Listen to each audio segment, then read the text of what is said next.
Chromosomal disorder के बारे में यहाँ पर बताऊँगा। क्रोमोसोमल डिसऑर्डर क्या है और मनुष्यों में किस तरह से जो है क्रोमोसोमल डिसऑर्डर जो है देखे जाते हैं। तो हम आपको ये एक ट्रिक के माध्यम से बताएंगे जो गुणसूत्रीय व्युत्क्रम होता है मनुष्य में। तो इसके लिए हम जो ट्रिक प्रयोग करते हैं उस ट्रिक को हम यहाँ पर आपके सामने लिख दिए हैं ताकि समय की बचत हो और आप आसानी से इसे समझ सकें। तो ये ट्रिक आपके पास है।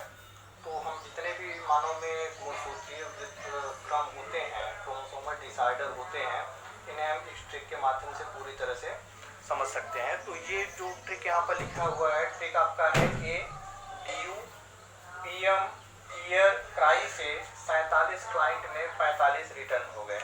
तो यहाँ पर एक बार फिर से हम इस ट्रिक को बताते हैं। ए डू पी एम ईयर क्राई से 47 क्लाइंट में 45 रिटर्न हो गए। अब यहाँ पर देखिए, इस ट्रिक को पहले हम आपको समझा देते हैं इस ट्रिक का क्या मतलब है। तो यहाँ पर जो ए लिखा हुआ है, ए का मतलब होता है ऑटोसोम्स। मतलब ये जो भी डिसऑर्डर उत्पन्न होंगे ये किसके माध्यम से होंगे? ऑटोसोम्स। गुणसूत्र में जो है चेंजिंग के कारण ये प्रॉब्लम मनुष्य में उत्पन्न होते हैं। तो यहाँ पर जो हम लिखे हैं, ए का मतलब होता है ऑटोसोम्स। ऑटोसोम्स का मतलब होता है कि जो दैहिक गुणसूत्र होते हैं उनमें जो चेंजिंग देखी जाती है। तो ऑटोसोम्स के द्वारा जो है यहाँ पर डी का मतलब है डाउन सिंड्रोम। एक चीज और है, यहाँ पर जो हम पहले लिखे हैं इसका मतलब आपके सिंड्रोम से है, और सिंड्रोम्स के बाद के जो इंग्लिश के जो अक्षर लिखे गए हैं वे आपके जो है गुणसूत्रों के नंबर को प्रदर्शित करेंगे। तो यहाँ पर डी का मतलब क्या है?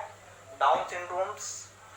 पी का मतलब होता है पटाउ सिंड्रोम्स। ई का मतलब होता है एडवर्ड सिंड्रोम्स। सी आर का मतलब यहाँ पर क्राई टू चैट सिंड्रोम से है। उसके बाद यहाँ पर से का मतलब होता है सेक्स क्रोमोसोम। अब यहाँ पर देखिए, जो ऑटोसोम्स होते हैं, ऑटोसोम्स के द्वारा जो है ये 4 प्रकार के डिसऑर्डर्स उत्पन्न होते हैं। उसके बाद क्रोमोसोम जो सेक्सुअल जो चेंजिंग होती है उनमें सेक्स क्रोमोसोम में जो डिसऑर्डर्स उत्पन्न होते हैं उनके द्वारा 2 प्रकार के सिंड्रोम्स उत्पन्न होते हैं। तो सेक्स क्रोमोसोम में चेंजिंग के द्वारा जो 2 प्रकार के सिंड्रोम्स उत्पन्न होते हैं उन्हें हम इधर लिखते हैं 47 क्लाइंट। तो क्लाइंट का मतलब क्या होता है? यहाँ पर क्लाइंट फिल्टर सिंड्रोम्स है। क्लाइंट का मतलब क्लाइंट फिल्टर सिंड्रोम्स है, और रिटर्न का मतलब यहाँ पर टर्नर सिंड्रोम से है। तो आपका ट्रिक है ए डू पी एम ईयर क्राई से 47 क्लाइंट में 45 रिटर्न हो गए। तो यहाँ पर देखिए, अब डू का मतलब क्या होता है? डी का मतलब होता है डाउन सिंड्रोम्स, और यू का मतलब होता है उनमें 21वें गुणसूत्र के चेंजिंग के द्वारा डाउन सिंड्रोम्स उत्पन्न होते हैं। अब हम आपको यहाँ पर दिखाते हैं पी का मतलब होता है पटाउ सिंड्रोम्स, और एम का मतलब होता है 13वें गुणसूत्र में चेंजिंग के कारण जो है पटाउ सिंड्रोम्स उत्पन्न होते हैं। यहाँ पर अगला आपका होता है ईयर में एडवर्ड सिंड्रोम है। एडवर्ड सिंड्रोम आर का मतलब क्या होता है कि इसमें जो है गुणसूत्रों के 18वें जो भुजाएं होती हैं, उनके जो 18वें गुणसूत्र जो होते हैं उनकी भुजाओं में चेंजिंग के कारण जो है या एक अधिक बढ़ जाने से एडवर्ड सिंड्रोम उत्पन्न होते हैं। अब आपको हम अगला बता देते हैं cry to chat syndrome. Cry to chat syndrome में जो ई आप देख रहे हो, ई का मतलब होता है 5। इंग्लिश अल्फाबेट को अगर हम काउंट करेंगे तो जो ई होता है वो 5वें नंबर पे होता है। तो 5वें नंबर का मतलब होता है कि जो क्राई टू चैट सिंड्रोम है ये 5वें गुणसूत्र की भुजा के छोटे हो जाने से उत्पन्न होता है। अब यहाँ पर हम जो सेक्स क्रोमोसोम होते हैं, सेक्स क्रोमोसोम के द्वारा जो डिसऑर्डर उत्पन्न होते हैं उनके बारे में हम आपको बताएंगे। तो सेक्स गुणसूत्र में जो चेंजिंग होते हैं और डिसऑर्डर उत्पन्न होते हैं उसमें आपको क्लाइंट फिल्टर सिंड्रोम देखेंगे और टर्नर सिंड्रोम देखेंगे। क्लाइंट फिल्टर सिंड्रोम जो होते हैं इनमें गुणसूत्रों की संख्या 47 हो जाती है, और टर्नर सिंड्रोम जो होते हैं इनमें गुणसूत्रों की संख्या 45 होती है। तो अब आपको हम एक बार फिर से जो है इधर नीचे लिखकर समझा देते हैं। देखिए, ऑटोसोमल जो डिसऑर्डर होते हैं वो मुख्यतः 4 प्रकार के देखे जाते हैं। पहला होता है डाउन सिंड्रोम, दूसरा होता है पटाउ सिंड्रोम, तीसरा होता है एडवर्ड सिंड्रोम, और चौथा होता है क्राई टू चैट सिंड्रोम। इन्हें हम ट्रिक के माध्यम से पढ़ेंगे। ए डू पी एम ईयर क्राई, ए डू पी एम ईयर क्राई। अब देखिए, यहाँ पर जो ऑटोसोम्स के जो डिसऑर्डर्स होते हैं उसमें जो है गुणसूत्रों के अधिक बढ़ जाने से ये डिसऑर्डर्स उत्पन्न होते हैं। अब डाउन सिंड्रोम्स का मतलब क्या होता है? डाउन सिंड्रोम में 21वें गुणसूत्र के एक अधिक बढ़ जाने से ट्राइसोमी का कंडीशन उत्पन्न होता है। तो इसलिए जो है हम इसे क्या कहेंगे? ट्राइसोमी। ऑटोसोम्स का ट्राइसोमी, पटाउ सिंड्रोम्स को भी कहेंगे और एडवर्ड सिंड्रोम्स को भी ट्राइसोमी के कंडीशन में देखेंगे। लेकिन जो क्राई-डू-चैट सिंड्रोम है, इनमें जो है गुणसूत्रों की संख्या 46 ही रहती है। इन तीनों में गुणसूत्रों की संख्या 47 हो जाएगी, लेकिन जो क्राई-डू-चैट सिंड्रोम है, इनमें गुणसूत्रों की संख्या 46 ही रहती है, इसलिए यह ट्राइसोमी का जो है एग्जाम्पल नहीं है। इनमें इनकी भुजाएं छोटी हो जाने से यह डिसऑर्डर उत्पन्न होता है।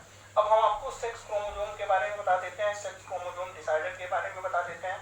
सेक्स क्रोमोसोम डिसऑर्डर में क्लाइनफेल्टर सिंड्रोम ऐसा है जो ट्राइसोमी होता है, और टर्नर सिंड्रोम जो है वो ट्राइसोमी नहीं होते, क्योंकि इनमें गुणसूत्रों की संख्या आपने देखा कि यहाँ पर केवल 45 होते हैं। अब हम इन रोगों को, इन डिसऑर्डर्स को एक एक करके बताते हैं। सबसे पहले हम आपको बता रहे हैं डाउन सिंड्रोम्स के बारे में। जो डाउन सिंड्रोम्स होते हैं, डाउन सिंड्रोम्स की खोज लैंगडॉन डाउन नामक वैज्ञानिक ने किया था, जो कि 1866 ईस्वी में इन्होंने किया था।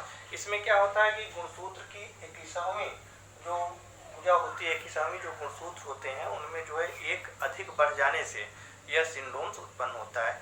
इस सिंड्रोम्स को हम मंगोलियन जड़ता के नाम से भी जानते हैं, क्योंकि इस प्रकार के जो सिंड्रोम्स उत्पन्न होते हैं, इस सिंड्रोम्स में गुणसूत्रों की संख्या तो 47 होती है, लेकिन 47 हो जाने से इनके जो पूरे शरीर होते हैं वो पूरे मंगोलों की तरह हो जाते हैं। जैसे गर्दन का बहुत ज़्यादा मोटा हो जाना, शरीर छोटे कद के हो जाना और होठ का बाहर निकल जाना, उंगलियों का छोटा हो जाना, ये सभी किसके लक्षण हैं?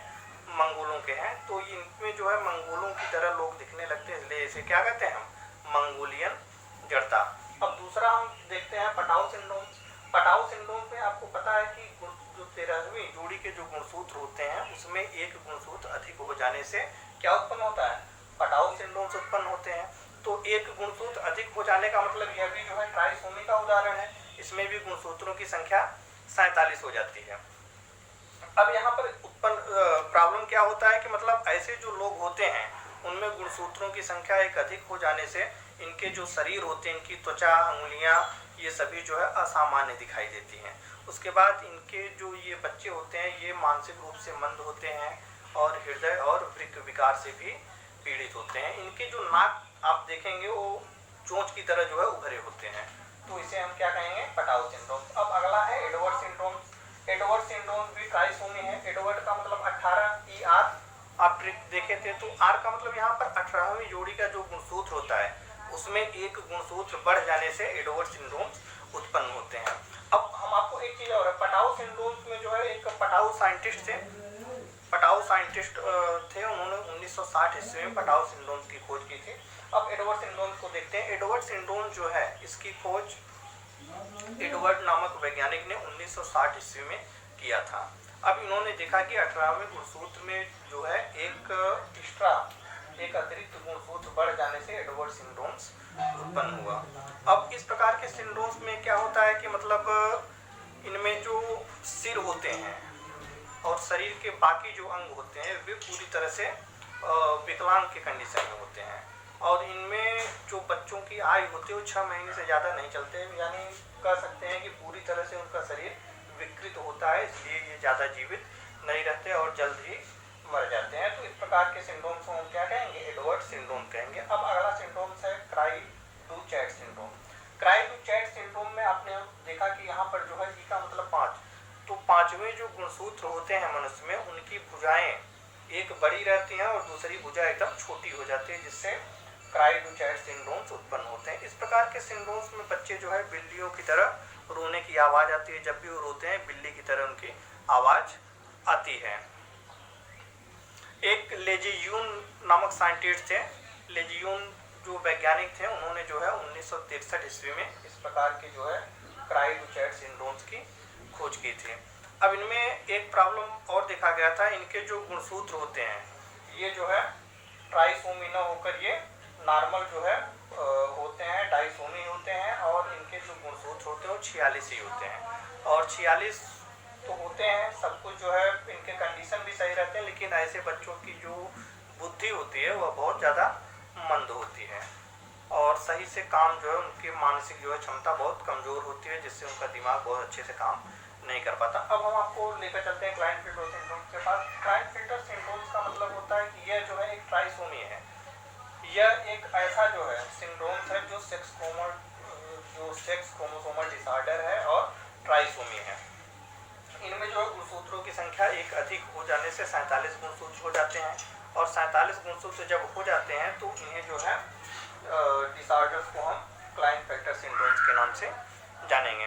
अब इनकी जो खोज थी डॉक्टर हैरी क्लाइनफेल्टर, एक डॉक्टर हैरी क्लाइनफेल्टर थे जिन्होंने जो है क्लाइनफेल्टर सिंड्रोम्स की खोज की थी, वो भी 1942 ईस्वी में इन्होंने इस सिंड्रोम्स की खोज की थी।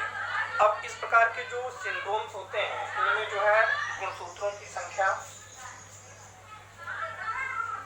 44 प्लस XXX या 44 प्लस XXXY के कंडीशन दिखाई देते हैं, जिससे इनमें क्या होता है कि मतलब ये पूरी तरह से नपुंसक, ऐसे व्यक्ति जो है पूरी तरह से नपुंसक हो जाते हैं।